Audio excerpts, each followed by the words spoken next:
She was young, ambitious, and full of life. 22-year-old Zuzu Verk had dreams of protecting wildlife, a bright future ahead of her, until one October night in 2016, she vanished without a trace. Her boyfriend, Robert Fabian, claimed she left in the middle of the night, but as days passed, his story started to crack.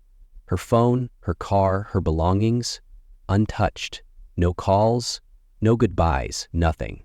For nearly 4 months, her family searched, holding on to hope. Then, in the vast, desolate terrain of West Texas, a shallow grave was found, and inside it, wrapped in plastic, were the remains of a secret that someone fought desperately to keep buried. What really happened to Zuzu Verk? And how did the person she trusted most become the key suspect?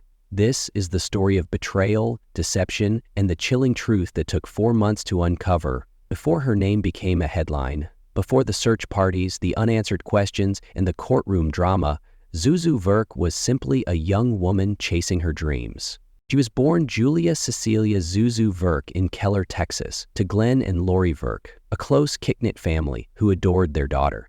From a young age, Zuzu had a natural curiosity about the world around her, an adventurous spirit that led her outside more often than in.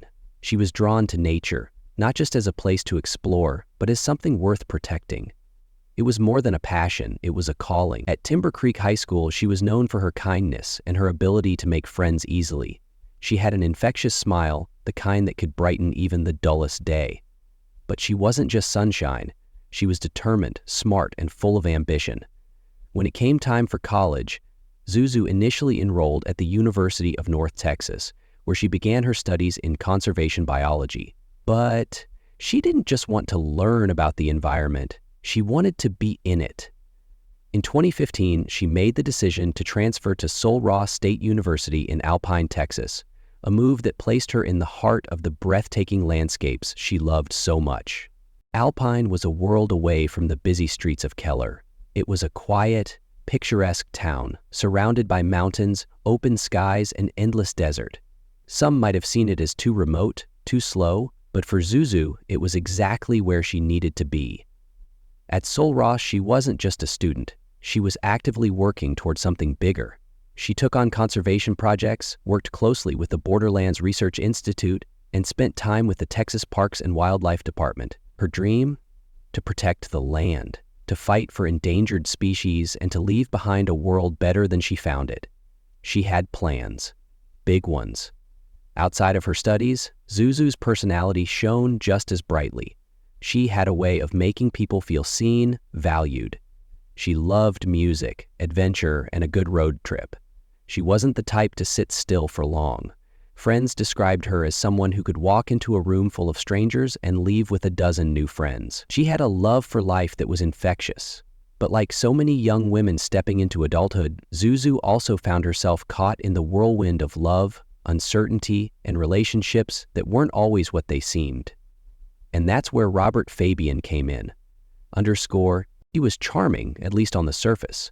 To outsiders, Robert appeared to be confident, funny, and well-liked. But those who knew him best saw something different. Beneath the carefully constructed image, there was something controlling, something possessive.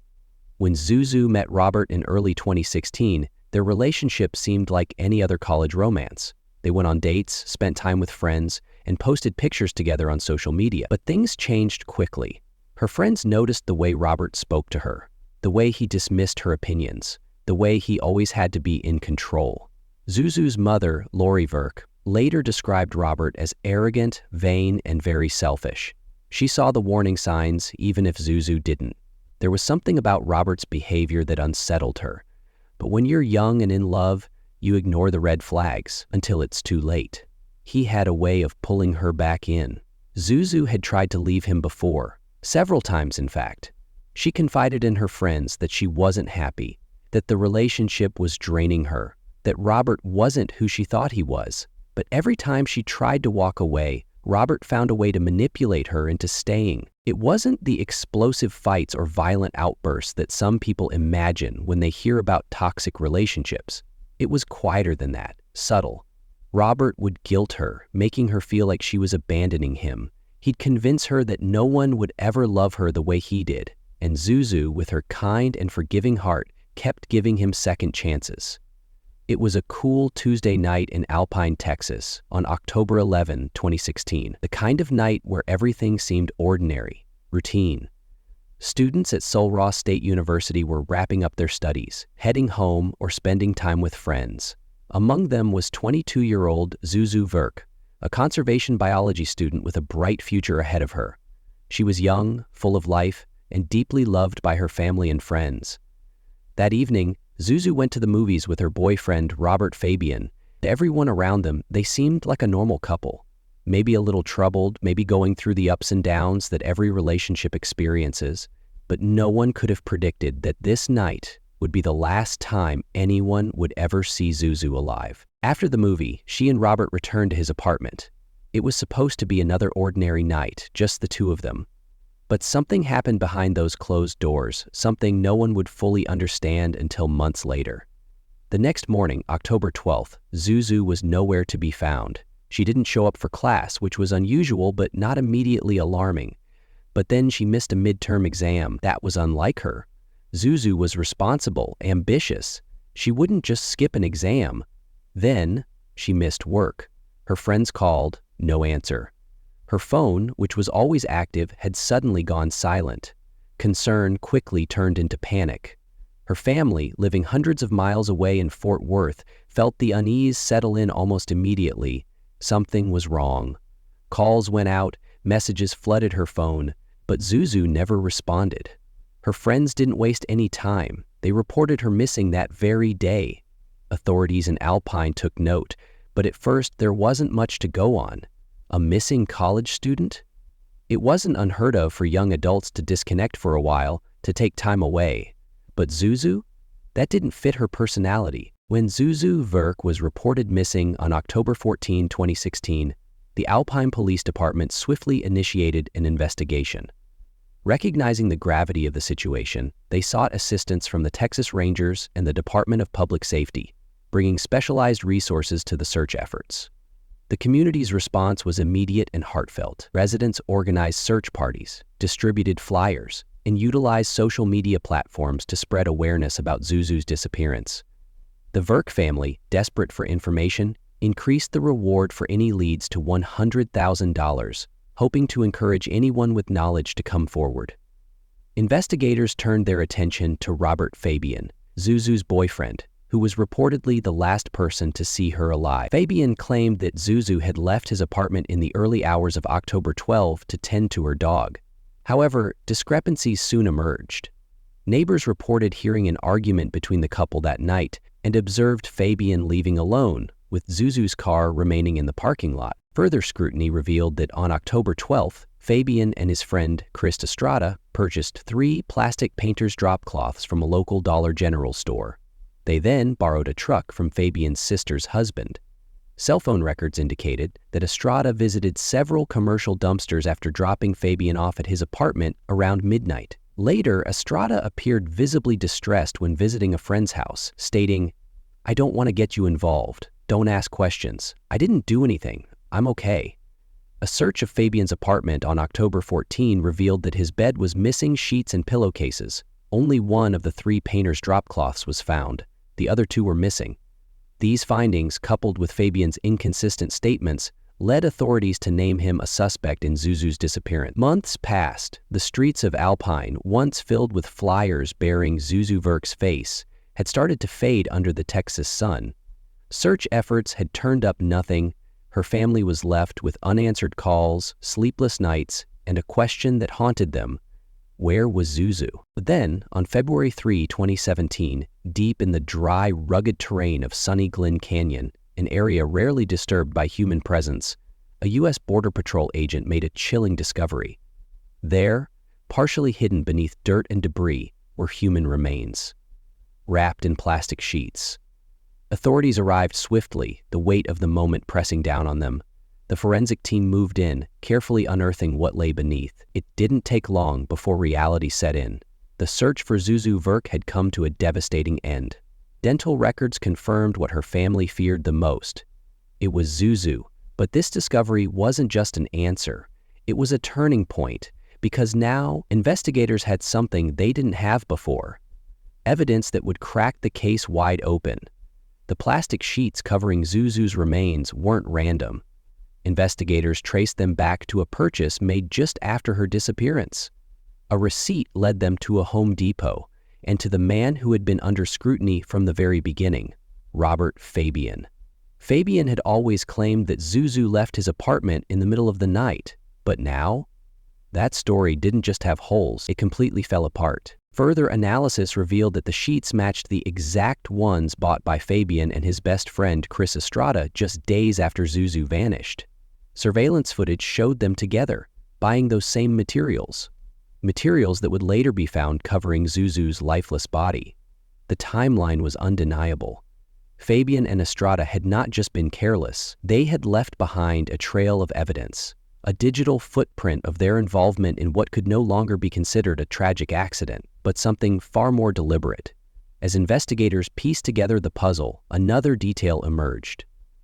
Phone records placed Fabian and Estrada in the exact area where Zuzu's remains were later found, the same area where, months earlier, Fabian had shown an unusual interest. Witnesses recalled him asking about the land, about how secluded it was, about whether anyone went there.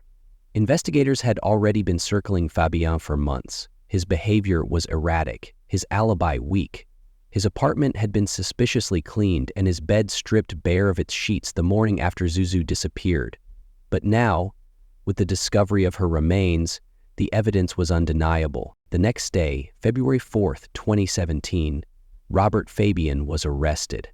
The charge? Tampering with or fabricating physical evidence by concealing a human corpse.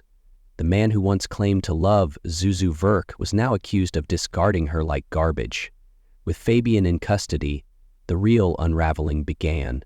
Authorities meticulously pieced together his movements before and after Zuzu's disappearance, and what they found was chilling. The night of the crime, Fabian claimed that after their movie date, Zuzu went to his apartment and they talked before she left in the middle of the night. But that was a lie.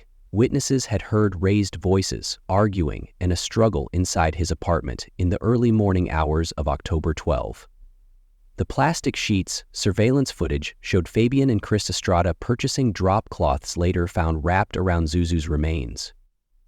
Fabian borrowed a truck from his sister's husband shortly after Zuzu vanished. That same truck was later seen near the area where Zuzu's body was dumped. The missing bed sheets, Fabian's bed was stripped down to the mattress. No sheets, no pillowcases. Never recovered. Why? Investigators believed they had been used to wrap Zuzu's body before it was transported. Fabian remained eerily silent. He refused to answer questions, but the weight of the evidence was already suffocating him. By the time Zuzu's autopsy was complete, authorities were convinced she had been murdered. The charges against Fabian were upgraded to first-degree murder. In May 2019, after years of agony for Zuzu's family, the trial of Robert Fabian finally began. The case was moved out of Brewster County to Caldwell County due to widespread publicity in Alpin. The courtroom was packed, the air thick with anticipation. Fabian, now 28, sat emotionless as the prosecution laid out their case. The state's argument was simple. Zuzu never left Fabian's apartment alive. Key testimonies that sealed his fate. Fabian's close friend and suspected accomplice, Chris Estrada, took the stand. His testimony was devastating. Estrada revealed that Fabian had called him the night Zuzu disappeared. "I messed up," Fabian allegedly said. "She's gone." Fabian allegedly told Estrada that he had choked Zuzu during an argument. He then begged Estrada to help him get rid of the body. Estrada refused, but he did nothing to alert the authorities. Then came another bombshell. A former inmate, Roy Roman, testified that Fabian had confessed to him while behind bars. Fabian allegedly admitted that he and Zuzu had fought that night. He claimed Zuzu had threatened to expose his alleged bisexual relationship with Estrada. And then, Fabian told him something that left the courtroom in stunned silence. "She wouldn't shut up, so I made her stop." Prosecutors meticulously broke down Fabian's timeline, showing that he had more than enough time to commit the crime, clean up, and dispose of the body. Fabian claimed he went to Dairy Queen at 3 a.m. to cool off after an argument, but his phone data placed him in a completely different location, near the area where Zuzu's body was found. Surveillance footage showed him purchasing plastic sheets, gloves, and cleaning supplies days later. Defense's weak attempt to create doubt. Fabian's defense tried to poke holes in the prosecution's case. They argued that there was no direct evidence linking him to Zuzu's death. They tried to shift suspicion toward Estrada, claiming he could have been involved. They questioned the credibility of the jailhouse confession, calling Roman a liar, but none of it worked. The prosecution's case was airtight. After days of testimony, after years of agony, the jury deliberated for just a few hours. The decision was unanimous: guilty. The courtroom erupted. Zuzu's parents held on to each other, their grief overwhelming, but their fight finally over. The judge wasted no time. Robert Fabian was sentenced to life in prison for the murder of Zuzu Verk. And just to make sure he never had the chance to manipulate the truth again, he was given an additional 20 years for tampering with evidence. He will not be eligible for parole for 30 years. Her parents knew they could not bring their daughter back, but they could make sure her story meant something. In the years following her murder, they established scholarships in her name, ensuring that her love for conservation and education would continue to inspire others. They began speaking at universities, community events, and domestic violence awareness programs, using Zuzu's story as a cautionary tale. If her death could save even one life, they believed, then her story had to be told. In the end, Zuzu Verk was more than just a headline, more than just another tragic case. She was a daughter, a friend, a student with dreams that should have never been cut short. And though her life was stolen, her memory refuses to fade, because now her story belongs to all of us. What do you think really happened that night? Let's talk about it in the comments. If you believe Zuzu's story deserves to be heard, hit the like button. It helps keep her memory alive. And if you want more stories like this, subscribe, because the truth always finds a way out.